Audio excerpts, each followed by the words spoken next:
Hi. അപ്പോൾ നിങ്ങൾ called weather അല്ലെങ്കിൽ വിൻ്ററിന് വേണ്ടിയിട്ട് പെർഫോമൻസ് ഓറിയൻറ്റഡ് ആയിട്ടൊരു പെർഫ്യൂം നോക്കുവാണെങ്കിൽ ഇതെന്തായാലും ഒന്ന് ചെക്കൗട്ട് ചെയ്യണം. ഇതിൻ്റെ പേര് മൊമൻറ്റോ ബൈ റിപ്സ്.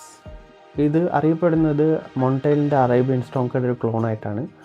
അപ്പോൾ ഇത് കുറച്ചും കൂടെ ഒരു ഈസി ടു വെയർ അങ്ങനത്തെ ഒരു പെർഫ്യൂമാണ്. അത് വെച്ച് കമ്പയർ ചെയ്ത് നോക്കുമ്പോൾ ആൻഡ് പ്രൈസ് വെച്ച് നോക്കുകയാണെങ്കിലും ഇത് ഒരു ബഡ്ജറ്റിൽ നമുക്ക് മേടിക്കാൻ പറ്റുന്ന ഒരു പെർഫ്യൂമാണ്. അപ്പോൾ ഇതിൻ്റെ ലോഞ്ചിവിറ്റി ആണെങ്കിലും പ്രൊജക്ഷൻ ആണെങ്കിലും അതിനെപ്പറ്റിയൊന്നും പേടിക്കേണ്ട ഒരു കാര്യമില്ല. നല്ല ലോഞ്ചിവിറ്റി ഉണ്ട്, നല്ല പ്രൊജക്ഷൻ ഉണ്ട്. നിങ്ങൾക്ക് ഒത്തിരി കോംപ്ലിമെൻറ്റ്സ് ഇത് വെച്ച് കിട്ടും. പക്ഷേ സണ്ണി ഡേയ്സിൽ ഞാനിത് അങ്ങനെ റെക്കമെൻഡ് ചെയ്യില്ല. കാരണം ഞാൻ യൂസ് ചെയ്തിട്ട് എനിക്ക് ചെറിയൊരു തലവേദന പോലെ വന്നിട്ടുണ്ടായിരുന്നു. കാരണം ഇത് നല്ല സ്ട്രോങ് ആണ്. പിന്നെ ഇതിൻ്റെ അറ്റോമൈസറൊക്കെ നോക്കുകയാണെങ്കിൽ നല്ല അറ്റോമൈസറാണ്.